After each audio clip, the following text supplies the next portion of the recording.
to the replay of Social Today, which is all about social media. Every week we pick a theme and we look at that theme, and this week we're looking at Twitter analytics. So if you are interested in measuring the results of your social media activities, specifically Twitter, then it's a good show to tune in this week. And we're going to be continuing that theme today, looking at the summary on Twitter analytics. Welcome, everybody. Welcome, your digital pause. I do need to follow you on Twitter if I'm not already doing so. Welcome, Trade Hub. Welcome, Gerald. So, Twitter analytics this week. Going to be looking at mainly at the summary today, so not particularly long show today. Was going to look at the measurement side of Twitter cards, but I've actually looked into it this morning. We'll have a quick look, and they're not actually accurate. There's some inconsistencies there, so don't really want to pay too much attention to something that doesn't work. But I'll be certainly be pointing that out to Twitter. But we'll have a quick look at the Twitter cards within the analytics, and I'll show you exactly what I mean. So Twitter analytics, we've been covering quite a bit of it this week. We looked at Buffer yesterday and how you can analyze your tweets and indeed other social media posts on Buffer. Great to know where you're going on your social media, looking at your followers, getting some intelligence and analysis from that. We looked at that earlier in the week, and basically finding out which tweets are working for you and which tweets aren't. You know, it's the whole classic principle of social media. The more engagement that you're getting, welcome, Rita. The better it is, the more engagement, the more awareness, the more people will be coming to you to buy your products and services. So let's crack on and switch to the PC screen. So here we are on Twitter, and to get to the analytics like we've been doing this week, you click on the Head and Shoulders icon, go into analytics here, and we have the summary section. So we have a 28-day summary across the top, and a little bit confusingly, they then put a November summary in here. I'm not quite sure why this isn't the same as the data at the top, but you've got November here, you've got the data at the top, so you've got a good snapshot of what's going on in terms of number of tweets, up or down, number of Twitter impressions, up or down, number of profile visits. Now that's quite an interesting one, because you do get people saying, oh, people look at the tweets but they don't look at my profile. But you can see that on my account there, I've had over 2,000 profile visits in the last 28 days. So profile visits are important. So it's important to use things like pinned tweets so that you get a tweet at the top of your profile that stays there. Talking a little bit more about pinned tweets in a second, and also to make sure that your 2759 now, is it? Okay.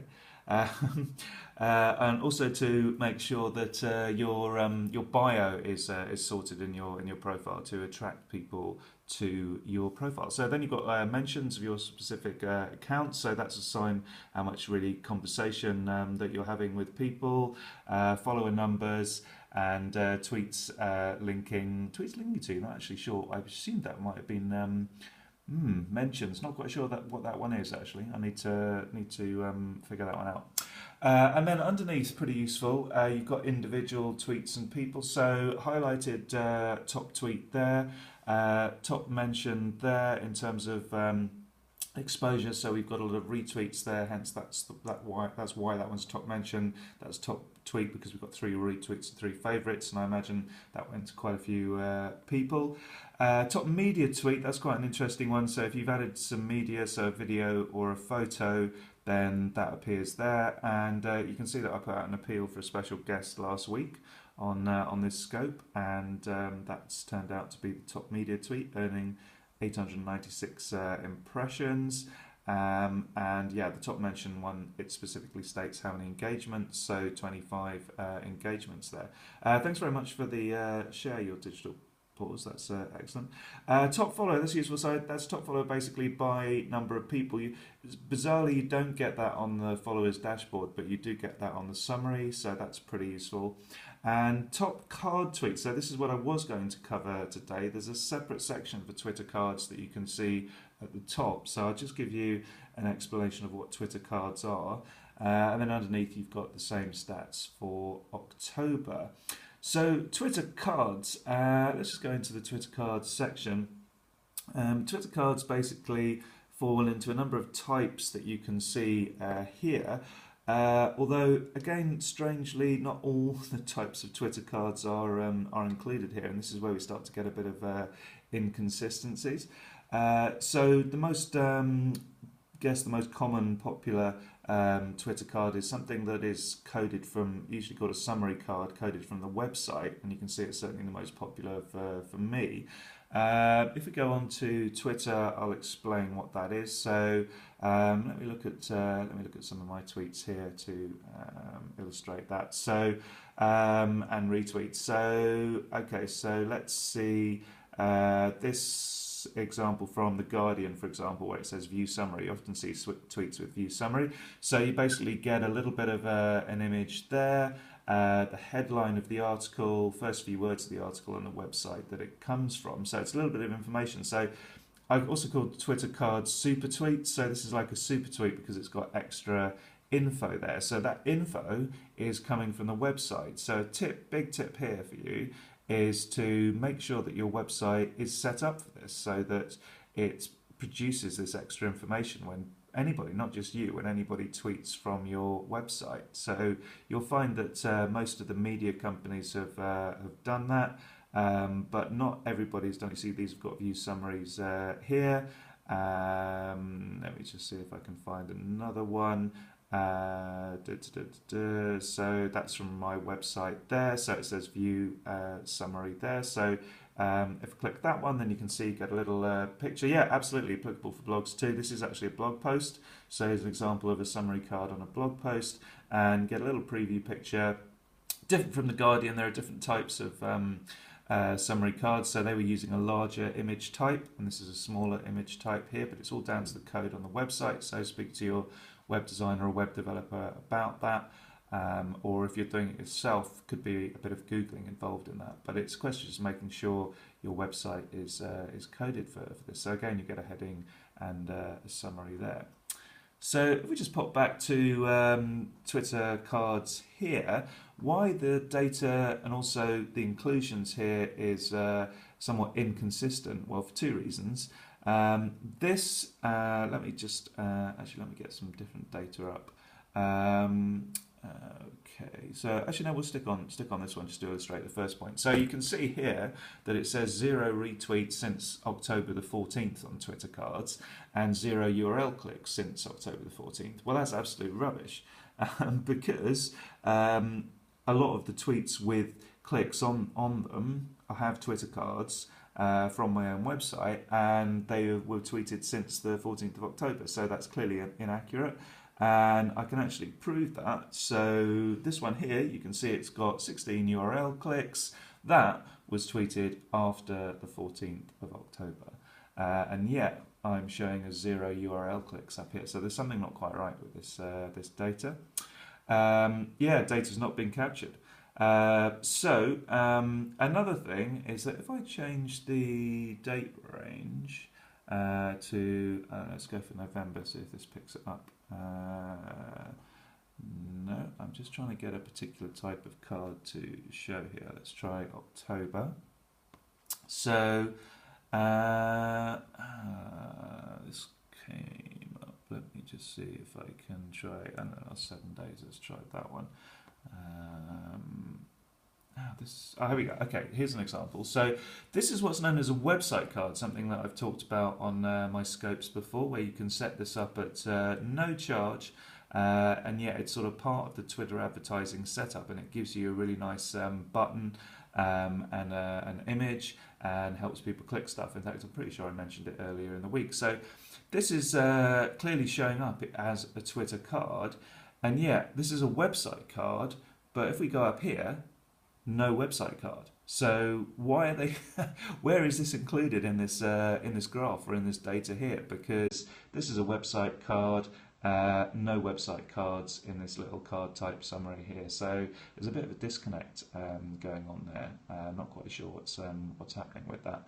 Just to actually show you this Twitter card, if I go to the top of my profile here, I've actually pinned example of a Twitter card. So here we go. Join my email list. So you've got a picture there, you've got a headline there, you've got the link, and a subscribe button, which is quite nice there. That might actually be the same one. Let me see. Yeah, it's actually that very tweet that is being measured there. So also, this illustrates why it's important to how Twitter cards do work when you set them up like that, and why it's important to pin a tweet, because I've picked up last 7 days. Okay, so only one click, but I've got 116 impressions, and one click is one click, and over over a longer period of time would have picked up more clicks on that. So that's the summary. That's the Twitter card section here. Just go through the top here. Again, we're not sure how accurate this is, but it is kind of a nice funnel here showing number of tweets, number of impressions, and how many URL clicks you're getting from this. So you could sort of use this to measure the success of a campaign, for example. Let's just go back to the summary, a final look at that. So, and this was the summary section that we looked at earlier. Key stats over the last 28 days. These are key stats monthly with a particular, some certain tweets there. Just a quick run through today on that. Hope you found that useful. If you've got any questions on Twitter analytics, do let me know, or tweet me at intranetfuture.com. Tomorrow, good news tomorrow, my special guest on Fridays, Rich Mehta, is coming back on the show tomorrow. We'll be live from BTP, Boston Tea Party, in Cheltenham. So looking forward to talking to Rich. Specifically going to be asking him a little bit about custom audiences and how that ties into Twitter analytics. Yes, Rich is back. Hashtag Rich is back. Do Twitter analytics and Bitly analytics align? Not directly, but I think Bitly analytics are a good sort of like backup, because they give you an extra sense of what's going on, and also Bitly's good for a campaign, because you can set up a customized URL for that campaign. You can even, not sure if you're aware of this, but you can even label it for free. So, for example, my email sign up is something like, I think it's bit.ly.com/social email, and that hasn't cost me anything to set up, and it also means I can go onto Bitly and measure that. So I could maybe cross-reference that with Twitter and see what the comparisons are like. And if I'm using it elsewhere, then that would kind of like tell me what proportion of Twitter's on there. Yeah, it's a useful feature to be able to do that, isn't it? The customized Bitly links.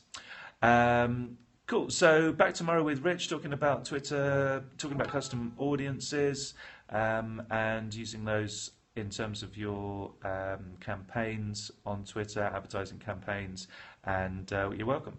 And also in terms of the analytics. So that's it for now. Always leave you with what I'm up to today. So Dave, admin today, and I might even have to do some accounts today. Got to sort that out before the end of January. So doing some follow-up from some great meetings I had in Cardiff yesterday, and some general admin and accounts. So a day of working from home today. So as I said, I'll be back tomorrow, 8:45, live from Boston Tea Party. If you've got any questions for Rich and I, do tweet them in or send them in live tomorrow.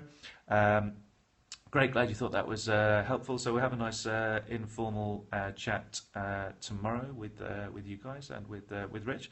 Whatever you're doing today, have